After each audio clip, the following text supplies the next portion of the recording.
Bwana Yesu asifiwe. Ni mimi rafiki yako Aiton Josephat Mushi. Nipende kukaribisha katika kipindi chetu cha kusikiliza neno la Mungu. Kwa wewe ndugu mtazamaji, napenda pia kukaribisha katika channel yetu ya Gideon Online TV ambayo inafanyika mahali hapa katika kanisa la Memorial lililopo Moshi, Kilimanjaro, katika mtaa wa Maili Sita. Pia kwa wewe unayependa ujumbe huu, naomba Mungu ushirikishe marafiki na ndugu jamaa kwa kushare, na pia uweze kutoa maoni yako kwa kucomment. Asante. Naomba tuombe, tufunge macho tuweze kuomba.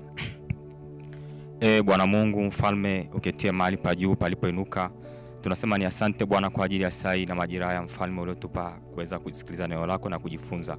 Tunaomba ukatupe neema Mungu ya kuweza kulisikiliza neno lako na kujifunza, ili tukapate kukujua wewe na zaidi ya kukujua mfalme wa amani. Tuko mahali hapa tunatisha kila roho za kiganga za kichawi zinazoshikilia fahamu zetu Bwana wa majeshi. Tunaomba ukatufundishe wewe Mungu na kutuongoza na kutuwezesha. Ni katika jina la Yesu Kristo nimeomba na kuamini. Amen. Hivyo ndugu mpenzi mtazamaji, niukaribishe katika kipindi chetu cha kujifunza neno la Mungu. Neno letu la leo linasema kwamba zijue kanuni za kumngoja Bwana. Bwana Yesu asifiwe sana. Zijue kanuni za kumngoja Bwana. Katika maisha ya mwanadamu kipo kipindi au upo wakati unaitwa ni wakati wa kumngoja Bwana. Katika wakati huu ni wakati ambao unakutana na ukimya wa hali ya juu katika maisha yako. Unakuwa ukimwomba Mungu lakini ni kama uoni majibu. Unakuwa ni kama umedumaa. Watu wanakuwa wakipita wanakuvuka pale ulipoko. Unaitwa wakati wa kumngoja Bwana. Nataka nikwambie mtu wa Mungu, zipo kanuni au viko vitu unatakiwa uvijue pindi unapomngoja Bwana. Na katika Biblia wako watu mbalimbali waliweza kumngoja Bwana. Nataka nikwambie mtu wa Mungu, mchana wa leo katika neno letu utazijua kanuni za kumngoja Bwana. Na usikubali kwenda bila Bwana katika maisha yako. Usikubali kwenda kwenye biashara yako bila Bwana. Usikubali kwenda kwenye kazi yako bila Bwana. Hivyo lazima umngoje Bwana pasipo kukata tamaa.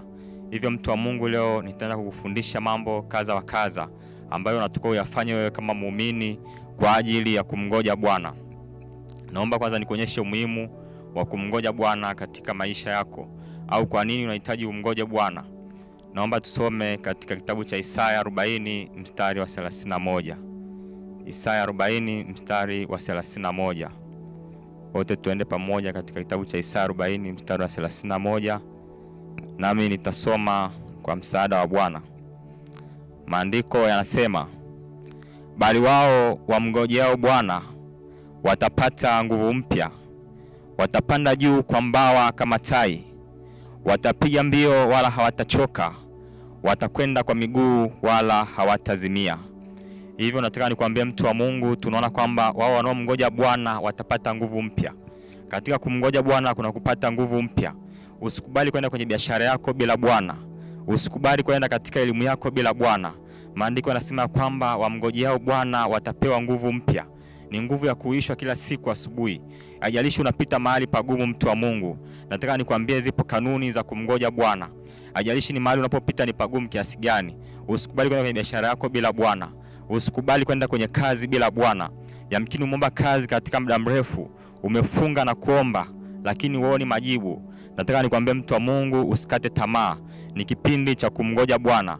Bwana atakapofika katika biashara yako utabadilika. Bwana atakapofika katika hatua zako atazibadilisha. Hata kama kwa leo kupita kipindi unamngoja Bwana, Mungu atakuonyesha njia iliyo bora. Tunaona maandiko yanasema kabisa kwamba wao mngojeo Bwana watapata nguvu mpya. Wataruka, watapanda juu kwa mbawa kama tai. Watapiga mbio wala watachoka. Kwenye kumngoja Bwana hakuna kuchoka mtu wa Mungu. Hivyo lazima umngoje Bwana ili uweze kupata nguvu mpya. Mngoje Bwana kwenye ndoa yako, kwenye biashara yako na kwenye kazi yako. Lakini pia atumngoje Bwana tukiwa tumekaa tu tukisema kwamba tunamngoja Bwana. Lazima kuna vitu tuvifanye ili tuwe tunamngoja Bwana. Na ni mambo kaza wa kaza inatakiwa uyafanye ili useme kwamba unamngoja Bwana. Vinginevyo utakaa ukisema unamngoja Bwana, kumbe na Mungu naye anakusubiri wewe ufanye vitu fulani ili aweze kukusaidia. Na zifuatazo ni kanuni za kumngoja Bwana. Jambo la kwanza, tutamngoja Bwana kwa kuishi maisha matakatifu na yaliyojaa matumaini.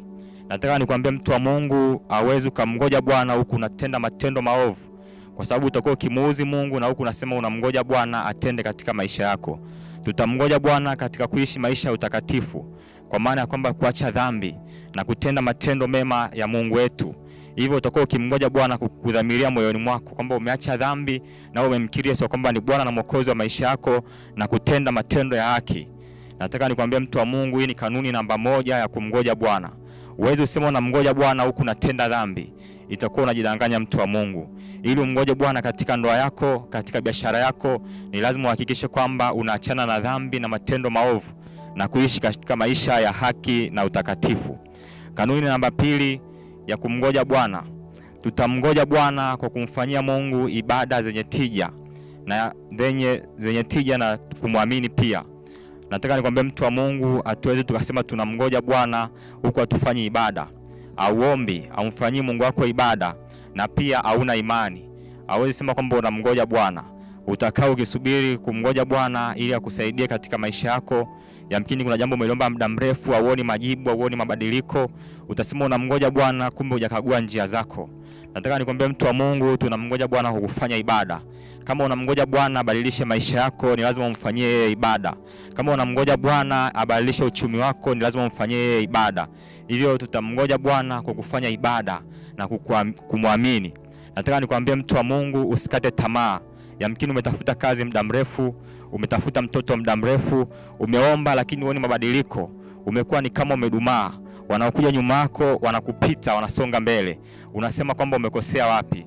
Nataka nikwambie mtu wa Mungu, zingatia kanuni hizi. Kanuni ya kwanza ni kuishi maisha matakatifu. Kanuni ya pili ni kumfanyia Mungu ibada. Haijalishi unaona ukimya wa namna gani, usikate tamaa. Endelea kudumu katika kanuni za kumngoja Bwana. Maana ametuahidi ya kwamba wamngojeo Bwana watapata nguvu mpya. Wamngojeo Bwana watapiga mbio wala hawatachoka. Hivyo mtu wa Mungu, mngoje Bwana. Kanuni namba 3. Tutamngoja Bwana kwa kutafuta ukamilifu wa kimungu, kwa kuwa na utii na unyenyekevu mbele za Mungu. Nataka nikwambie mtu wa Mungu, unayemngoja Bwana abadilishe heshima yako, unayemngoja Bwana abadilishe ndoa yako, unayemngoja Bwana abadilishe kazi yako, unayemngoja Bwana abadilishe hatua zako au uchumi wako, ni lazima utafute ukamilifu wa kimungu. Ni lazima uishi katika maisha ya kumtafuta Mungu zaidi, ndipo aweze kukujia. Nataka nikwambie mtu wa Mungu, usikate tamaa katika kumngoja Bwana. Ishi maisha matakatifu, tafuta nguvu za Mungu. Muujiza uliochelewa unakuwa rahisi sana kwa mtu anayetafuta ukamilifu wa kimungu. Nataka nikwambie mtu wa Mungu, yamkini kuna jambo unalitafuta muda mrefu, ukaona ni kama umekwama, ukaona ni kama Mungu ajibu. Usilalamike mtu wa Mungu. Mungu anakusubiri wewe ufike mahali fulani ndipo akujibu. Nataka nikwambie mtu wa Mungu, endelea mbele katika kumtafuta Mungu. Endelea mbele katika kutafuta ukamilifu wa kimungu. Kuwa na utii kwa Mungu wako, kuwa na unyenyekevu. Ndipo Mungu anasema ya kwamba nitakupa mwanga. Unapomngoja Bwana kwa kutafuta ukamilifu wa kimungu, anasema nitakupa mwanga, nitakufundisha na kukuonyesha njia bora utakayoiendea. Nitakushauri jicho langu likutazama. Nataka nikwambie mtu wa Mungu, jambo utakalolipata ukiwa unamngoja Bwana ni kuonyeshwa njia bora ya kuendea. Yamkini umeona ukimya mwingi katika maisha yako. Utakapomngoja Bwana akikujia, atakuonyesha njia bora utakayoiendea. Musa akasema kwamba Mungu, situtoe mahali hapa kama uso wako usipokwenda nami. Lakini Mungu akasema nitakwenda nawe nami nitakupa raha. Pia wenye ukoma 4 walipoamua kwenda, walipokuwa na Bwana, tunaona walikimbiza jeshi kubwa la Washami. Hivyo mtu wa Mungu, endelea mbele katika kumngoja Bwana. Endelea kufanya mambo ambayo yatasababisha muujiza wako kuwa rahisi na kupatikana kwa haraka. Wapo watu mbalimbali katika Biblia ambao walimngoja Bwana. Tunamwona mtu mmoja anaitwa Daudi, ni mtu ambaye alimngoja Bwana. Katika kitabu cha Zaburi 40 tunaona anasema kwamba nalimngoja Bwana kwa saburi, akaniinamia, akakisikia kilio changu. Saburi ni zaidi ya uvumilivu. Tunaomba tusome pale katika Zaburi 40 mstari wa 1 na wa 2. Fungua kitabu chako katika Zaburi 40 mstari wa 1 na wa 2, nami nitasoma. Maandiko yanasema, nalimngoja Bwana kwa saburi, akaniinamia, akakisikia kilio changu. Akanipandisha toka shimo la uharibifu, toka udongo wa utelezi. Akaisimamisha miguu yangu mwambani, akaziimarisha hatua zangu. Nataka nikwambie mtu wa Mungu, katika kumngoja Bwana, Daudi anasema nalimngoja Bwana kwa saburi. Saburi ni zaidi ya uvumilivu.